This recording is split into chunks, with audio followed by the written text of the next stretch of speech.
Hello students, arithmetic progression में हमने general form of an AP and nth term या general term of an AP का formula discuss किया और हमने कुछ क्वेश्चंस भी डिस्कस किए थे। आज हम nth टर्म और general term of an AP पे बेस्ड कुछ क्वेश्चंस डिस्कस करेंगे। तो एक बार फिर से मैं फॉर्मूला लिख देता हूं एक एपी की nth टर्म का।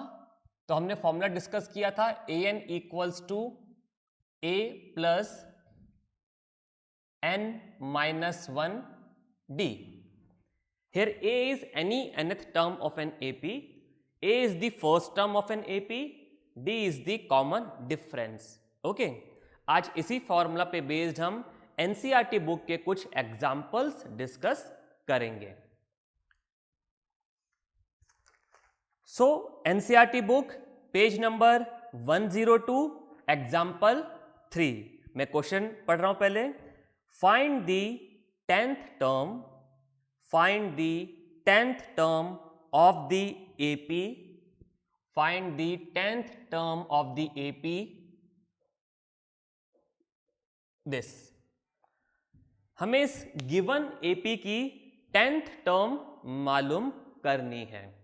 ओके, तो जब भी ऐसा क्वेश्चन आएगा जहां हमें एक अर्थमेटिक प्रोग्रेशन गिवन है और हमसे उस एपी की एक टर्म मालूम करने के लिए कहा गया है, तो इसका मतलब ये है कि हमें nth टर्म और general term of the AP का फॉर्मूला यूज करना है। ओके, अब देखिए कि इस फॉर्मूला में हमें दो चीजें रिक्वायर्ड थी, दो information, first term of the AP and common difference. क्या गिवन क्वेश्चन में हमारे पास ये दोनों इंफॉर्मेशन अवेलेबल हैं? बिल्कुल हैं। सो 2 is the first term of the given arithmetic progression. तो यहां पर a का वैल्यू हो गया 2 एंड कॉमन डिफरेंस वो गिवन नहीं है, लेकिन हम कैलकुलेट कर लेंगे। सेकंड में से फर्स्ट टर्म को हम सबट्रैक्ट कर देंगे, तो 7 माइनस 2, कॉमन डिफरेंस हमें मिला 5। तो nth टर्म मालूम करने के लिए जो दो इंफॉर्मेशन रिक्वायर्ड हैं, वो दोनों इंफॉर्मेशन हमने यहां से मालूम कर ली। अब क्या करना है, हमें 10th टर्म इस गिवन एपी का मालूम फाइंड आउट करना है। So that means we need to find out A10। Okay, we need to find out A10। तो इसके बाद हम एक स्टेटमेंट लिख देंगे, सो the 10th term of the given AP will be, now A10. A10 means according to this formula AN, N क्या था, nth term, और हमें मालूम करना है 10th टर्म। तो हम इस फॉर्मूला में n का वैल्यू 10 पुट कर देंगे। सो मैंने n की जगह 10 पुट कर दिया, तो यहां पर मिल गया A10 equals to a plus 10 minus 1 d, a plus 10 minus 1 d। Okay, so अब हम यहां पे वैल्यूज पुट कर देते हैं। तो पहले इसको मैसे लिख देते हैं, a plus 9d। Okay, so A10 will B a plus 9d। अब हम यहां पर वैल्यूज पुट कर देते हैं, a is 2 here and value of d is 5। So A10 will be 2 plus 9 multiply by 5। So 9 multiply by 5 is 45, 2 plus 45 47। So the 10th term of the given AP is 47। तो इस तरीके से हम इस given AP की 10th term calculate कर सकते हैं। And not only 10th term, कोई सी भी टर्म अगर हमसे पूछी जाए, n का वैल्यू कुछ भी हो, 5th term, 10th term, 15th term, any term can be asked in the given question. What we required just two information, value of first term and value of common difference. अगर ये दो information हमारे पास में है तो हम किसी भी गिवन एपी का टर्म कैलकुलेट कर सकते हैं, राइट। तो आप इस क्वेश्चन को नोट कर लीजिए, हम आगे और क्वेश्चन डिस्कस करते हैं।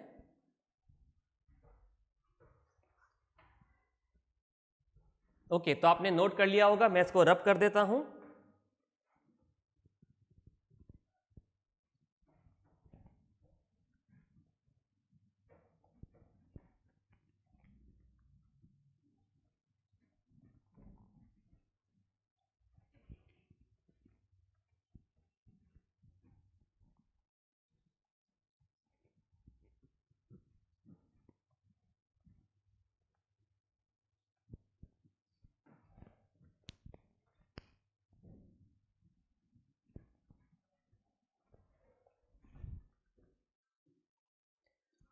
Okay, next question is again from NCERT book, page number 102, example number 4. Page number 102, example number 4. Which term of the AP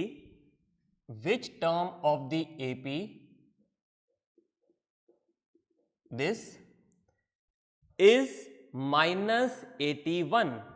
Which term of the AP this is minus 81? Also, is any term 0? Give reason for your answer. हमें एक arithmetic progression given है और हमसे पूछा गया है कि इसकी कौन सी टर्म -81 होगी। विच टर्म, यानी कि हमें यहां पर नंबर ऑफ टर्म बताना है। जैसे कि ये इस एपी की फर्स्ट टर्म है, ओके, तो यानी कि A1 का वैल्यू कितना है 21, okay. Then A2 second term का वैल्यू कितना है 18, A3 15। तो इस एपी की फर्स्ट टर्म 21 है, सेकेंड टर्म 18 है, थर्ड टर्म 15 है। तो ऐसे ही हमसे पूछा गया है कि किस टर्म का वैल्यू -81 होगा। तो हम मान लेते हैं कि nth टर्म, कोई भी होगी टर्म, nth टर्म, हमें n का ही वैल्यू यहां पर मालूम करना है। तो हमने मान लिया कि किसी nth टर्म की वैल्यू -81 होगी, ओके। हमसे क्वेश्चन में क्या पूछा गया है, ये n का वैल्यू कैलकुलेट करना है। Which term of the AP this is -81? तो हमसे ये n की वैल्यू पूछी गई है कि n की वो कौन सी वैल्यू होगी जिसके लिए इस AP की गिवन टर्म की वैल्यू -81 होगी, राइट। तो हम क्वेश्चन को स्टार्ट कैसे करेंगे, तो हम यहां पर लिख देते हैं कि let the nth term of the given AP is -81। हमने मान लिया कि इस AP की nth टर्म -81 होगी। अब हमें पता है कि nth टर्म का फॉर्मूला क्या होता है, nth term is A plus n-1d, okay. क्या यहां पर हमें A की वैल्यू मालूम है, बिल्कुल पता है 21, तो लिख देते हैं A equals to 21। Now common difference, अब आप ध्यान से इस AP को ऑब्जर्व कीजिए, ये किस तरीके की AP है, ये एक डिक्लाइनिंग AP है, डिक्रीजिंग AP है। तो D का वैल्यू क्या होना चाहिए, नेगेटिव होना चाहिए, ओके। तो कॉमन डिफरेंस कैसे कैलकुलेट करेंगे, 18 - 21, ओके। तो 18 - 21 इज -3। तो ध्यान रखेंगे, जल्दबाजी में गड़बड़ नहीं करेंगे। हम गलती से क्या कर सकते हैं कि 21 - 18, जल्दबाजी में हम इसकी वैल्यू +3 हो सकता है कि यहां पर लिख दें, लेकिन ऐसा नहीं करना है। AP को ध्यान से पहले ऑब्जर्व कीजिए, अगर डिक्लाइनिंग एपी है तो डी नेगेटिव में ही होना चाहिए। तो हमें डी भी मिल गया। और क्या हमें ए एन का वैल्यू पता है? बिल्कुल पता है, -81 गिवन है। तो देखिए इस फॉर्मूला में हमें ए एन गिवन है, हमें ए गिवन है और हमें डी भी गिवन है। क्या कैलकुलेट करना है? हमें एन कैलकुलेट करना है। बाकी सब टर्म्स हमें यहां मालूम है, तो फॉर्मूला में वैल्यू पुट कर देते हैं सारी। Okay, so A N -81 equals to A का वैल्यू है 21 प्लस n -1। अब n का तो वैल्यू मालूम करना है, तो एज इट इज हम लिख देंगे n -1 मल्टीप्लाई बाय d का वैल्यू -3 है, तो मैंने इसको ब्रैकेट में लिख दिया -3। अब इस इक्वेशन को सॉल्व कर लेते हैं। इस 21 को हम शिफ्ट करके इस साइड ले आएंगे, यहां पर इसका प्लस का साइन है तो इधर आके ये -21 हो जाएगा। तो हम इसको ऐसे भी लिख सकते हैं -3 into n -1 equals to -81 -21। Okay, clear है? चलिए, -3 इंटू n -1 इक्वल्स टू -81 -21। दोनों ही नंबर्स नेगेटिव साइन के हैं, हम दोनों को ऐड कर देंगे, लेकिन साइन क्या आएगा? Negative. So it will B -102। Now n -1 का वैल्यू कितना मिल गया? -102 डिवाइडेड बाय इस -3 को यहां पर हम डिवाइड कर देंगे। ओके, नेगेटिव से नेगेटिव साइन कैंसिल हो गया, then 102 upon 3 it will be 34। तो n -1 का वैल्यू हमें मिला 34। तो यहां से n का वैल्यू कितना मिलेगा? 34 plus 1 35। Okay, so this means what? इसका मतलब ये हुआ कि इस गिवन एपी का 35th टर्म -81 होगा। ओके, इस गिवन एपी का 35th टर्म -81 होगा।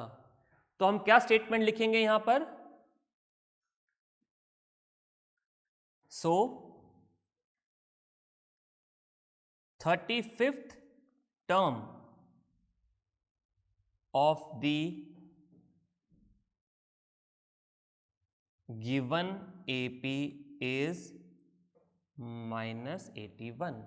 So 35th term of the given AP is -81. तो जरूरी नहीं है कि हमसे हमेशा nth टर्म की वैल्यू ही पूछी जाए। क्वेश्चन इस तरीके से भी आ सकता है, हमें एक गिवन एपी का एक टर्म गिवन होगा, ओके, और हमें ये बताना है कि ये इस एपी का कौन सा टर्म होगा, यानी कि हमें n का वैल्यू कैलकुलेट करना होगा। तो फॉर्मूला ये है हमारे पास में। देखिए अननोन कितने हैं? 1 2 3 एंड 4। There are 4 unknowns. तो हमसे इनमें से किसी की भी वैल्यू पूछी जा सकती है एक गिवन क्वेश्चन में। ओके, सो आप इस क्वेश्चन को नोट कर लीजिए, हम एक क्वेश्चन और डिस्कस करते हैं।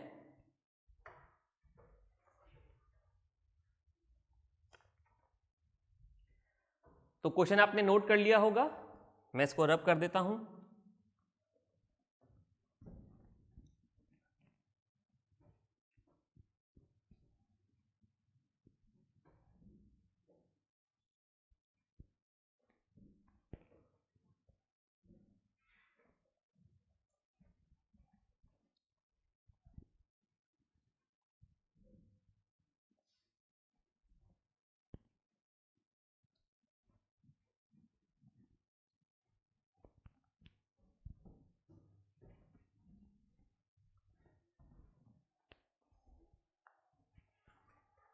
Okay, NCERT book page number 103, example 7। How many 2-digit numbers are divisible by 3? कितने नंबर होंगे 2 डिजिट्स के जो 3 से डिविजिबल होंगे।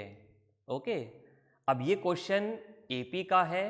ओके, तो यहाँ पर हम कैसे पता करें कि ये क्वेश्चन अर्थमेटिक प्रोग्रेशन पर बेस्ड है? चलिए, तो एक काम करते हैं कि हम कुछ नंबर्स लिख लेते हैं जो कि 2 डिजिट के हैं और 3 से डिविजिबल भी हैं। तो सबसे पहला नंबर 2 डिजिट का जो 3 से डिविजिबल होगा वो होगा 12। Okay, 12 is the first 2 digit number which is divisible by 3। अब इसके बाद 15, 18, ओके, इस तरीके से हमें नंबर मिलेंगे। और 2 डिजिट का लास्ट नंबर कौन सा होगा जो 3 से डिविजिबल होगा? So it will B 99। Okay, it will B 99। तो फर्स्ट नंबर 3 से डिविजिबल 2 डिजिट का number it will B 12, then 15, 18, and last number of 2 digits which is divisible by 3 is 99। तो हमने ये एक सीक्वेंस यहां पर लिख दिया अकॉर्डिंग टू गिवन इंफॉर्मेशन। अब देखिए कैसे पता करें कि ये एपी का है।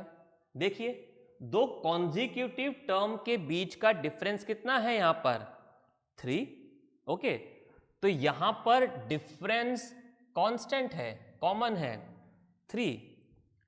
तो अगर किसी गिवन सीक्वेंस में दो कॉन्जिक्यूटिव टर्म्स के बीच का डिफरेंस कांस्टेंट होता है तो वो टर्म को हम क्या बोलते हैं? उस टर्म को हम अरिथमेटिक प्रोग्रेशन बोलते हैं। तो इस तरीके से हम ये पता कर सकते हैं कि ये गिवन क्वेश्चन अरिथमेटिक प्रोग्रेशन पर बेस्ड है। अब देखिए, हमें नंबर ऑफ टर्म्स मालूम करनी है। देखिए, ये एक सीक्वेंस आपके सामने लिखा हुआ है, इसका फर्स्ट टर्म भी पता है और लास्ट टर्म भी पता है। एंड रिकॉल कीजिए, हमने दो तरह के एपी डिस्कस किए थे, finite AP and infinite AP. Finite AP क्या था? एक ऐसा अरिथमेटिक प्रोग्रेशन, ऐसा सीक्वेंस जिसमें कि नंबर ऑफ टर्म्स फाइनाइट है एंड लास्ट टर्म आपको पता है। तो इस एपी का भी लास्ट टर्म हमें मालूम है और वो कितना है? 99। ओके, तो क्योंकि लास्ट टर्म मालूम है तो ये एक फाइनाइट एपी है। अब यहां पर कितने टर्म्स लिखे हुए हैं ये कैसे पता करें? तो अगर हम ये मालूम कर लें कि ये 99 इस एपी का किस नंबर का टर्म है, जैसे कि ये फर्स्ट टर्म 12 है, सेकंड टर्म ये A1 हो गया, ये A2 हो गया, ये A3 हो गया, तो 99 कौन से नंबर का टर्म है? यानी कि अगेन क्या मालूम करना है? n का वैल्यू मालूम करना है। अगर हम ये मालूम कर लें तो हमें मालूम चल जाएगा कि ऐसे कितने नंबर्स होंगे 2 डिजिट्स के जो 3 से डिविजिबल होंगे। तो यानी कि ये क्वेश्चन भी nth टर्म पर बेस्ड है। तो क्या हमें यहां पर a का वैल्यू पता है? फर्स्ट टर्म मालूम है 12, d मालूम है, बिल्कुल मालूम है 3, और nth टर्म मालूम है 99। ओके, तो हम स्टार्टिंग में क्या मेंशन कर देंगे? Let there are n 2 digit numbers divisible by 3। Okay, अब nth टर्म का फॉर्मूला लगा देते हैं। ओके, an का वैल्यू हमें मालूम है 99, a का वैल्यू हमें मालूम है 12 plus n minus 1, n minus 1 n तो हमें मालूम ही करना है यहां पर, और d का वैल्यू हमें मालूम है 3। ओके, तो इसको सॉल्व कर लेते हैं। इसको ऐसे लिख देते हैं 3 into n minus 1 equals to 99 minus 12। Okay, तो 3 इंटू n माइनस 1, इसको हम लिख सकते हैं 87। 99 माइनस 12 87। इसको मैं यहां सॉल्व कर देता हूं। अब इस 3 को हम 87 से डिवाइड कर दें तो हमें n माइनस 1 का वैल्यू मिलेगा 87 डिवाइडेड बाय 3, यानी कि हमें n माइनस 1 का वैल्यू कितना मिला? 29। ओके, तो n का वैल्यू कितना मिला? इस 1 को यहां जाके प्लस कर देंगे, 29 plus 1 30। So this means there are 32 digit numbers which are divisible by 3.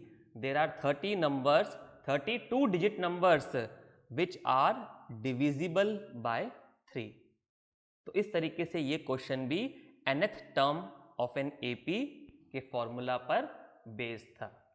Okay, so today we have discussed some questions on nth term of an AP. कोई डाउट है आप वीडियो को फिर से देखिए, फैकल्टी इंचार्ज से कंसल्ट कीजिए। We will meet in the next class. Okay, bye.